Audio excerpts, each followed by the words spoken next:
Nous voilà pour la deuxième émission à propos de la guerre patriotique, comme l'appellent les Russes, et du siège de Stalingrad.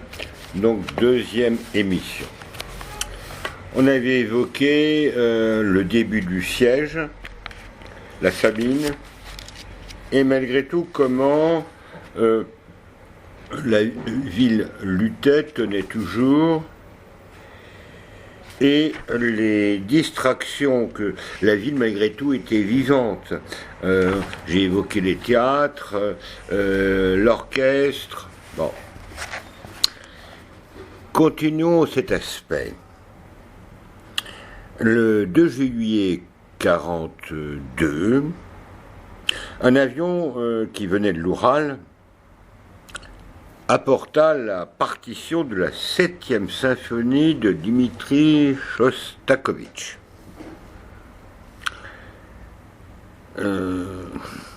Symphonie commencée par le musicien alors qu'il était encore dans la ville assiégée. Puis il avait été évacué pour raisons médicales. Le 9 août 1941, les Allemands étaient décidés à occuper Leningrad. Exactement un an après, la ville tenait toujours, résistait toujours, et célébrait la 7e symphonie de Shostakovich, qu'on appela par la suite la symphonie de Leningrad. Une salle pleine, des files d'attente de gens pour acquérir des billets d'entrée afin d'écouter le concert dans la grande salle de la Philharmonie.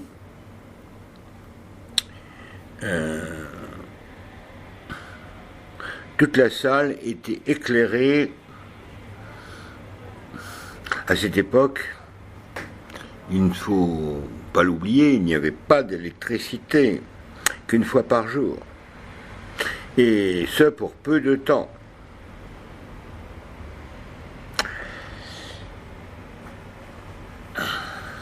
Pendant le final qui devait évoquer la victoire sur les ennemis, la salle se leva et applaudit longtemps. Afin d'assurer la sécurité de ce concert, l'artillerie qui défendait la ville, on pourrait dire, joua sa propre partition, sa propre symphonie. Les tirs visant les positions allemandes furent interrompus par rien. Et aucun avion allemand ne put pénétrer dans l'espace aérien de la ville. Le 25 novembre, on augmenta pour la première fois les rations de pain. Les ouvriers pourront recevoir 400 grammes, les employés 300, les autres ainsi que les enfants 200. Les soldats, en première ligne, eurent droit à 600 grammes, les autres 400. Et le 11 février, on augmenta à nouveau les rations.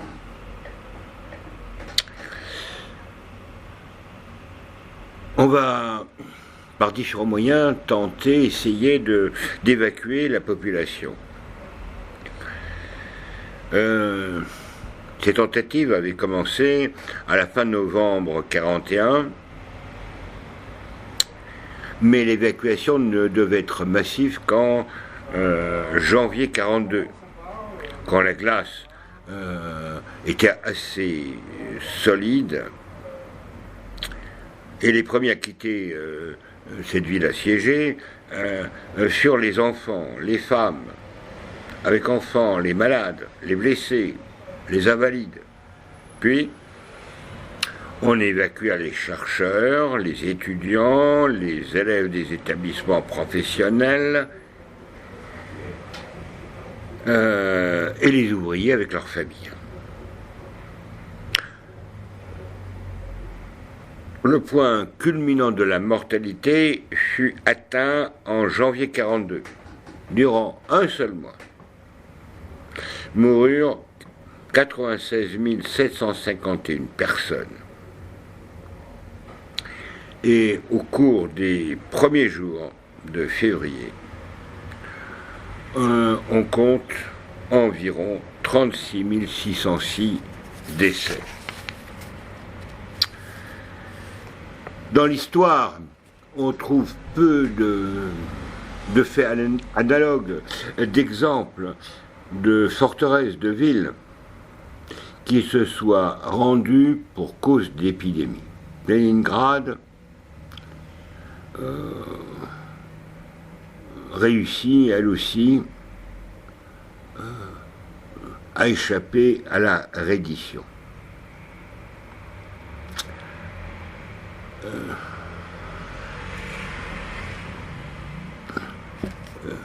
Ce qui va être très délicat, c'est que durant l'hiver 41-42,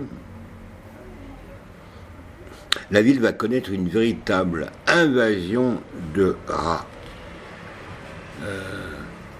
Les enfants, les personnes âgées, affaiblis par la faim, furent ceux qui en souffrirent le plus.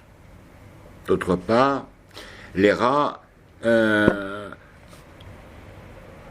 en plus qu'ils détruisaient les réserves alimentaires, bien maigres d'ailleurs, ils étaient porteurs, du moins potentiellement, de la peste. Alors, que se passa-t-il ? On va tâcher d'attraper ces rongeurs, de les empoisonner.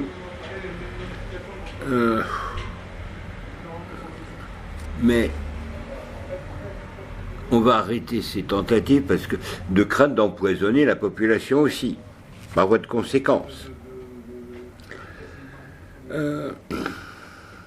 Car bien souvent, les habitants de la ville mangeaient les rats, faute d'autre chose, surtout quand ils les attrapaient.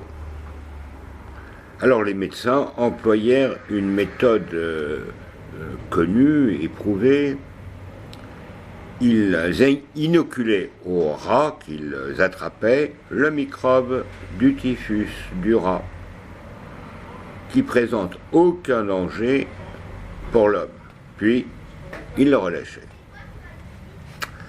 Le 25 mars 1942, le comité exécutif de la marine de Leningrad, en accord avec un arrêté du comité d'État de la défense à la défense, décida de mobiliser tous les habitants capables de travailler pour nettoyer les cours, les places, les quais. Les habitants de la ville, épuisés par les conditions du blocus, sortirent de chez eux et nettoyèrent la ville. Mais des amas de neige, de glace, de boue, de saleté, de cadavres aussi,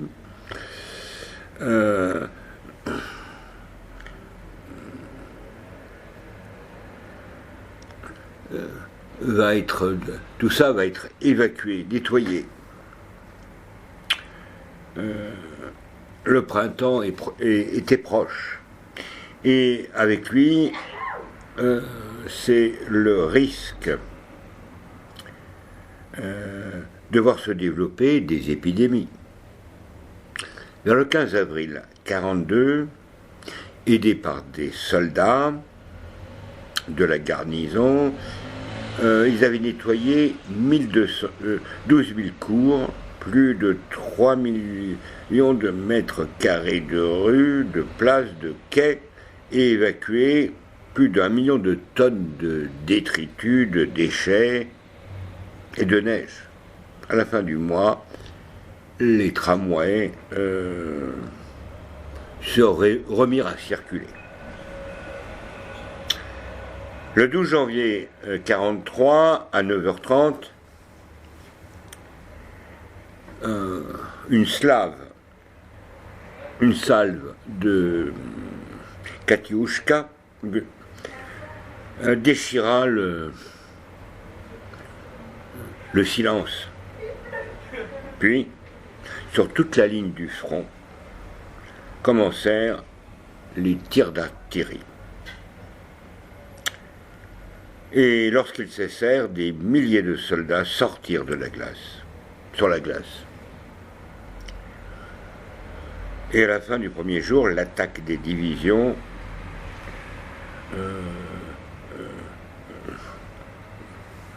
s'était déjà installée sur 2 places d'armes.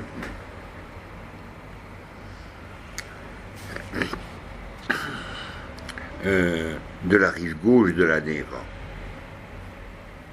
Le 18 janvier, vers midi, les 2 fronts purent faire jonction dans l'arrondissement des quartiers numéro 5 et 1. Et dans la nuit du 19 janvier 1943, la radio de Leningrad annonça que le blocus avait été percé.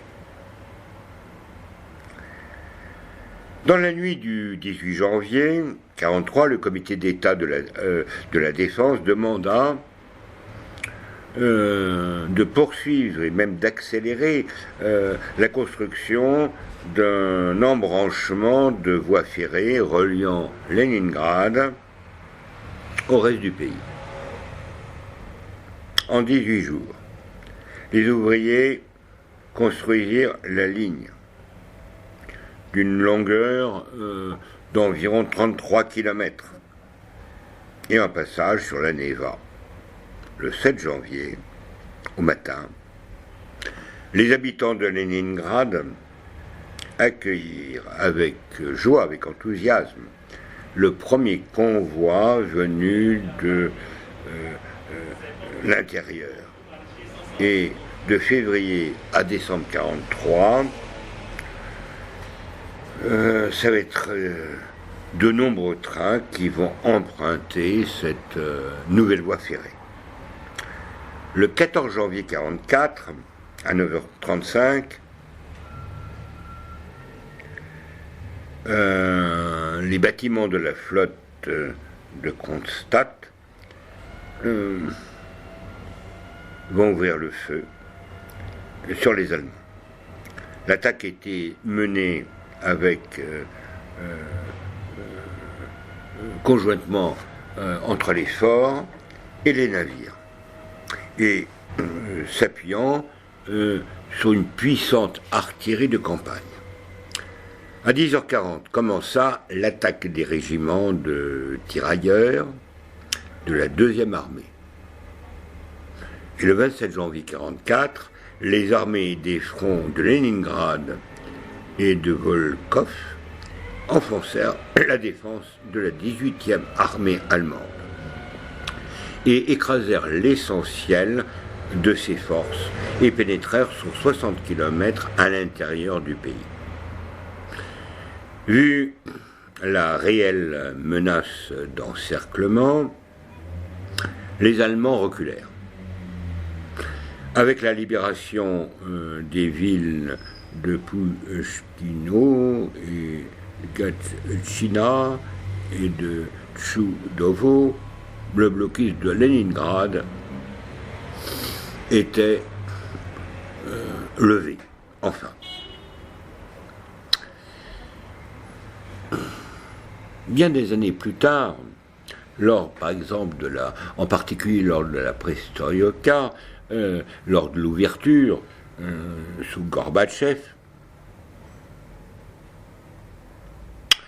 de nombreuses personnes dire qu'on aurait dû, entre autres, déclarer Leningrad ville ouverte, et que cela aurait permis d'éviter le blocus.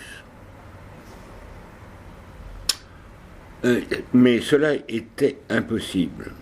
Le gouvernement allemand attachait une importance capitale à la prise de Leningrad.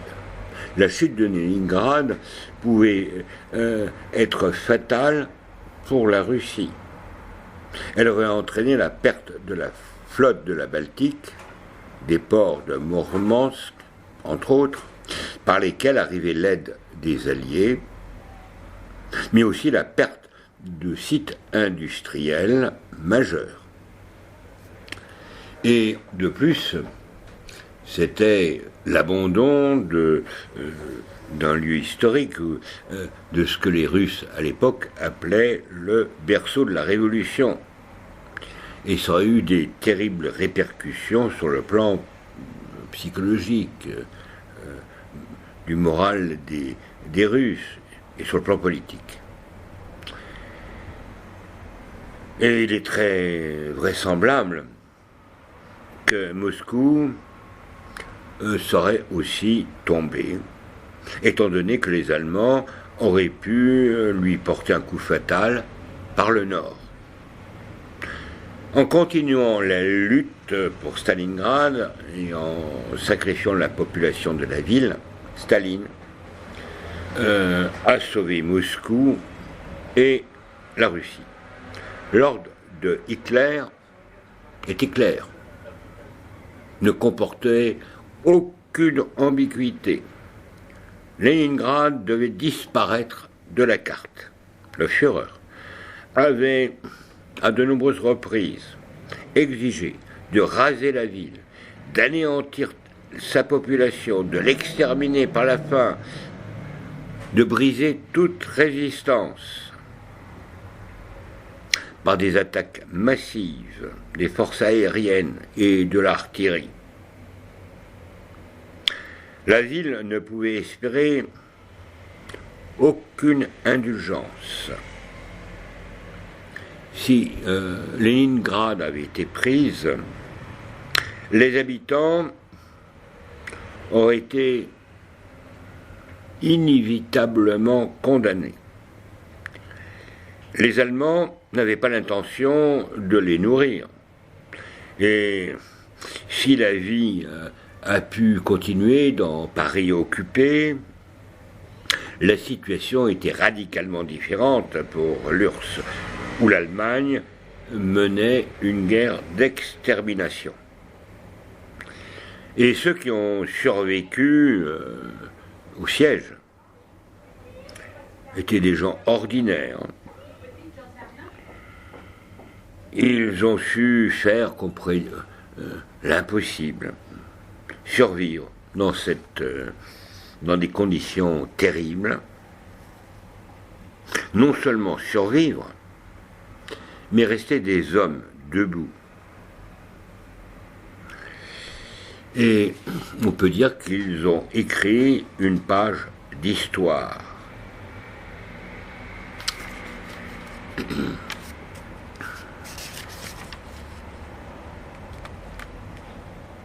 On peut dire que Stalingrad est un des tournants de la guerre. Et on peut même dire que c'est la bataille décisive contre Hitler. Le 11 novembre 1942, Hitler se trouvait dans sa résidence de Berchtesgaden, dans les montagnes de la Bavière, et c'est là qu'il célébrait avec son entourage la prise proche de Stalingrad et la chute, du moins il l'espérait, de l'Union soviétique. Après 3 mois de combat acharnés, on pourrait même dire les plus durs de la Seconde Guerre mondiale, qui tournaient souvent au corps à corps, au milieu des ruines de la ville, Hitler était persuadé que son corps d'armée B, sous le commandement du général von Paulus, obtiendrait la victoire. La chute de Stalingrad ouvrait, ou plutôt ouvrirait aux armées allemandes la route vers les gisements pétroliers,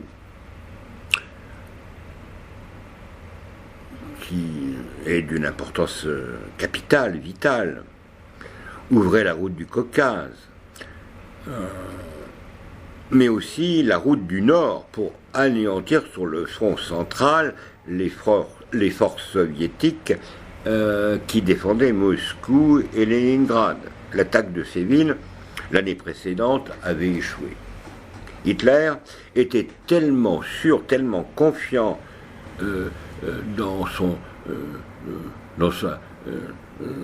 dans sa propre perspicacité que 3 jours plus tôt, le 8 novembre, il était intervenu à la radio pour annoncer la victoire sur Stalingrad, ainsi que l'effondrement proche de l'Union soviétique de Staline. Cette attitude de Hitler était fondée sur des rapports optimistes venant du front, et des rapports qui paraissaient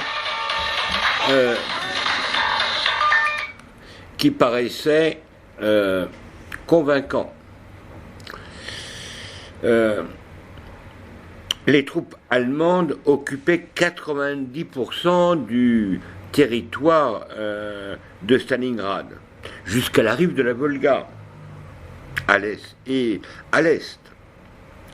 Seuls 2 petits lambeaux de terre le long de la berge restaient aux mains des soviétiques. Ces foyers de résistance paraissaient ridicules, insignifiants, et leur liquidation imminente, ce qui explique l'attitude de Hitler.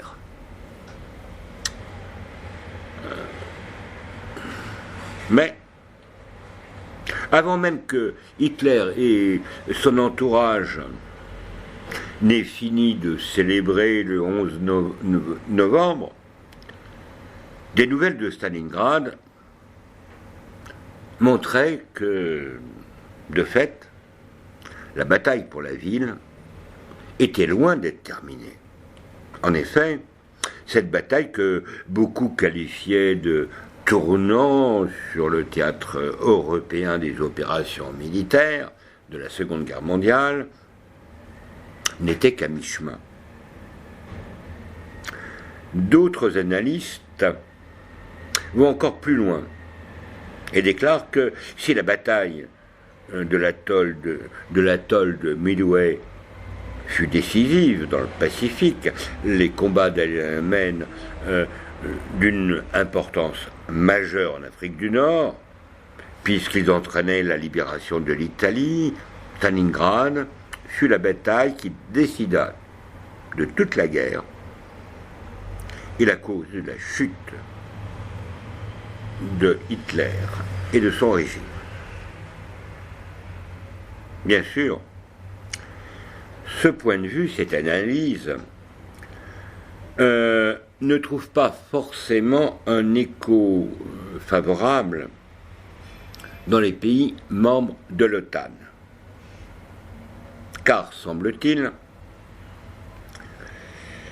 Stalingrad diminuerait l'importance et le rôle du débarquement des Alliés en Europe, de leur intervention sur le front occidental, et même des pertes en hommes du Canada, de la Grande-Bretagne, des États-Unis et d'autres membres de la coalition. Mais ce point de vue n'est pas celui des Russes, ni en particulier celui de Staline. Ces demandes de plus en plus pressantes au Premier ministre britannique, Churchill, et auprès du président américain Roosevelt en 1943 d'intervenir en Europe occidentale et d'ouvrir un second front montrait qu'il ne croyait pas en ses capacités de gagner la guerre par ses propres moyens.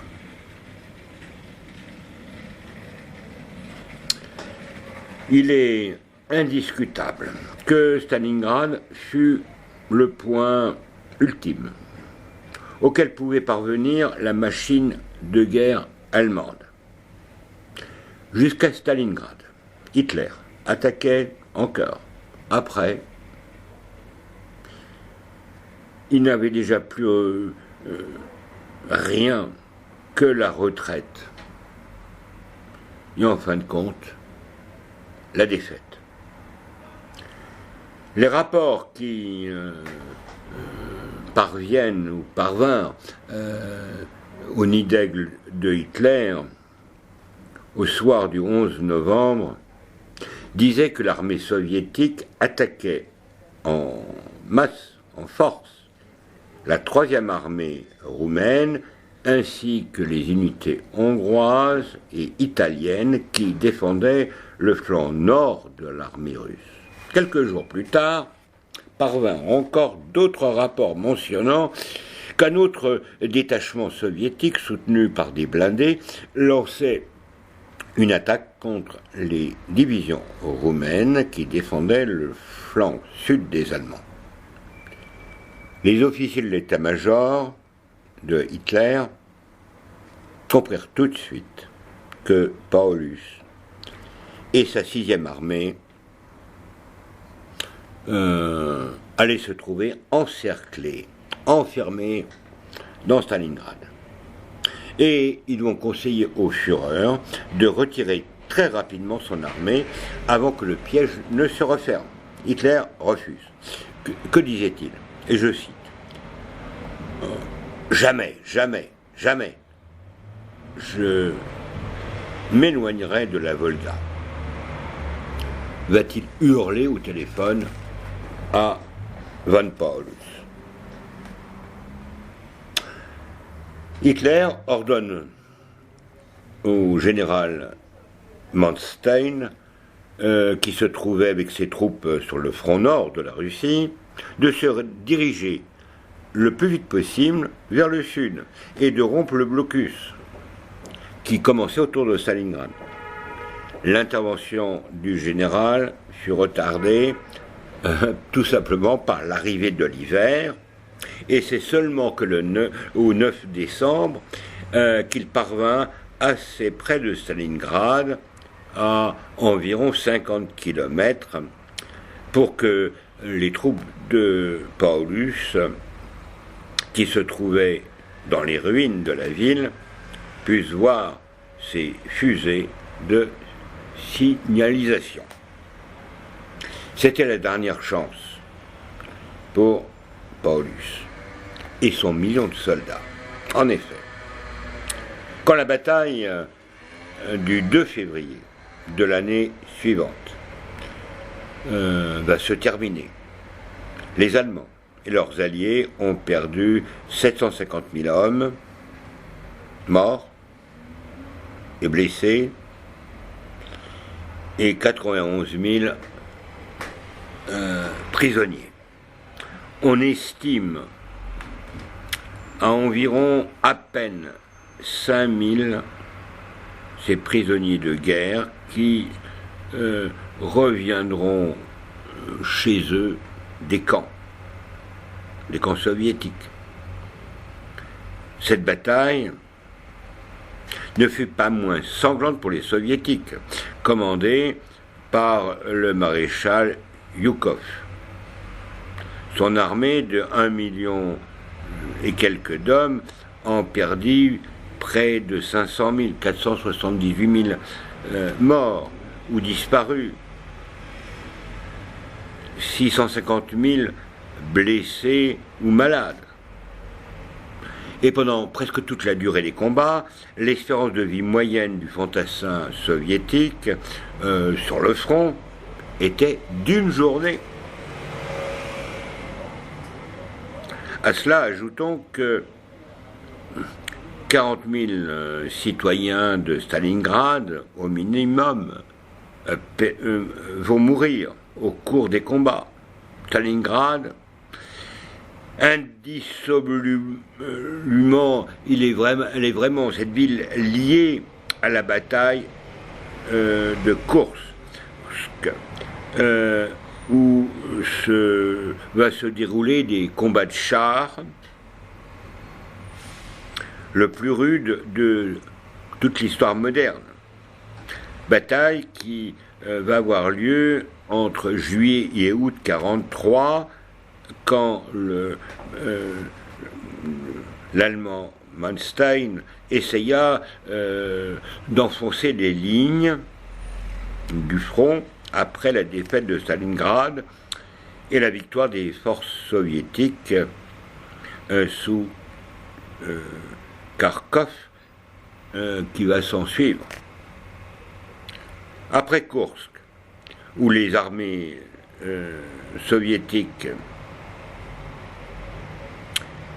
furent les premières à faire échouer la tactique des Allemands en employant les forces puissantes et très mobiles, bien coordonnées de l'aviation et des blindés. Les troupes allemandes vont entamer une retraite ininterrompue qui va se terminer à Berlin. À Kursk, Manstein perdit quelques 250 000 hommes, 1000 chars et autant d'avions. Le résultat de ces batailles est terrible pour Hitler, privé de l'élite de son armée, mais aussi d'une grande partie de son matériel de guerre. Si ces hommes et ces armes avaient été disponibles après le débarquement allié en Sicile en juin 1943 et en Normandie en 1944, Hitler aurait certainement pu leur opposer une résistance bien plus dure, bien plus acharnée. Tout comme Napoléon avant lui. Hitler désirait plus que tout passionnément s'emparer des richesses des terres russes, et en même temps que Napoléon, il a sous-estimé la rigueur du climat, les difficultés du terrain, mais aussi la force et la volonté du peuple dans son opposition à l'envahisseur. Par un hasard, ou alors intentionnellement, Hitler choisit d'attaquer la Russie le même jour que Napoléon, un 22 juin, en démarrant son opération Barbarossa. Staline, quant à lui, s'y attendait. Il ne croyait pas qu'Hitler observerait les clauses du pacte germano-soviétique de 1939 et se doutait bien que Hitler voulait profiter des ressources de la Russie, de ses satellites. Staline va utiliser ce temps pour évacuer les industries de guerre dans des lieux plus sûrs. Beaucoup d'entreprises furent transférées, démontées et remontées dans l'Oural ou en Sibérie, où elles vont jouer un rôle décisif au moment des batailles de Stalingrad et de Kursk. Dans la première phase de la guerre, l'attaque de la machine de guerre allemande fut foudroyante, en partie du fait que Staline et ses généraux ont abandonné le terrain pour gagner du temps. Vers le 2 décembre 1941, les troupes allemandes sont dans la proche banlieue de Moscou. et ils pouvaient déjà apercevoir le Kremlin. Mais ils n'osèrent pas pousser trop loin leur avantage vers le nord. Au printemps 1942, Hitler ordonne de lancer l'attaque en direction du sud, sur le Caucase. Son but, c'est s'emparer des gisements pétroliers de la région. Et en fin août, les troupes allemandes s'étaient emparées du centre d'extraction de Maïkop et approchaient d'un autre secteur pétrolier de la fameuse ville de Grozny. Malgré les conseils de ses généraux, Hitler était obnubilé par Stalingrad et voulant coûte que coûte s'en emparer. Ses calculs, ses plans stratégiques avaient certes quelques raisons, car il estimait dangereux d'envoyer une armée au Caucase, exposée à une attaque venant de Stalingrad. Mais les généraux d'Hitler étaient convaincus que la véritable obsession du Führer, sa véritable idée fixe, était d'anéantir Staline, donc la ville qui portait son nom. La 6e armée de Paulus se dirigea vers Stalingrad en août. Staline nomma pour défendre Stalingrad le maréchal Andrei Eremenko en particulier, et plus tard Nikita Khrouchtchev, qui remplaça Staline dans ses fonctions de dirigeant soviétique, et à qui Stalingrad était commissaire politique.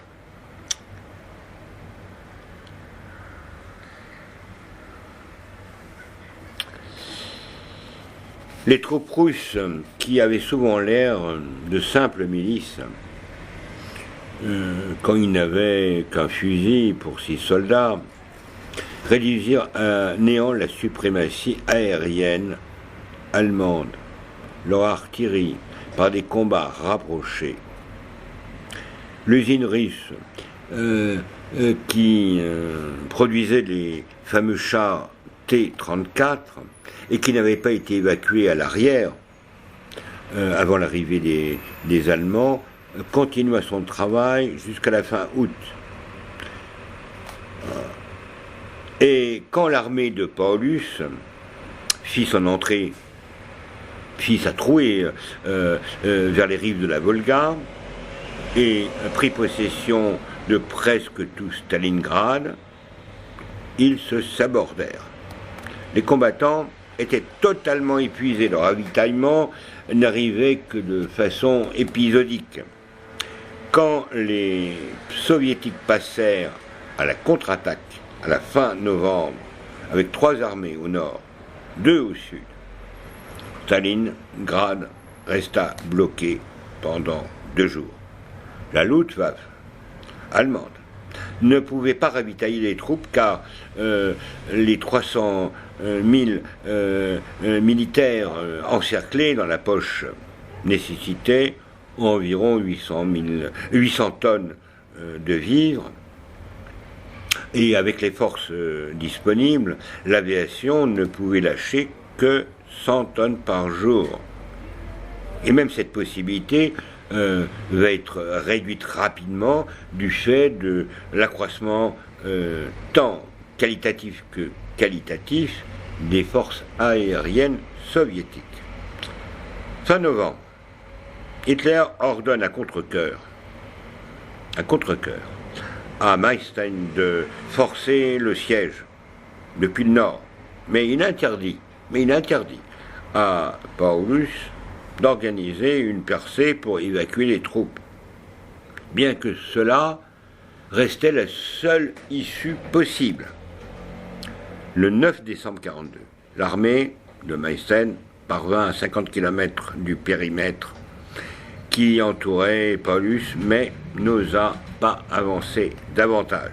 Et le 8 janvier, les soviétiques proposèrent à Paulus de se rendre dans des conditions honorables. Hitler le lui interdit. Et il nomma ce général maréchal, sachant que, c'est ce que disait Hitler, jamais un maréchal allemand n'a été fait prisonnier. L'allusion était claire. Dans l'extrémité, Paulus devait suivre la tradition de l'honneur militaire prussien, se suicider. Comme peu de vivres parvenaient aux troupes allemandes encerclées, et que l'hiver devenait de plus en plus rude, Paulus, le 30 janvier, demanda de nouveau l'autorisation de se rendre, et de nouveau essuya un refus. Le 2 janvier 1943, toute résistance était devenue impossible, et Paulus se rendit, après avoir déclaré, et je cite ces mots, « Je ne vais pas me tirer une balle pour ce minable caporal. » Il fut prisonnier jusqu'en 1953, puis vécut jusqu'à sa mort en 1957 dans le secteur de l'Allemagne de l'Est, sous occupation soviétique, dans la ville de Dresde. À très bientôt, chers auditeurs de Média Cyrenea, pour la suite de cette histoire.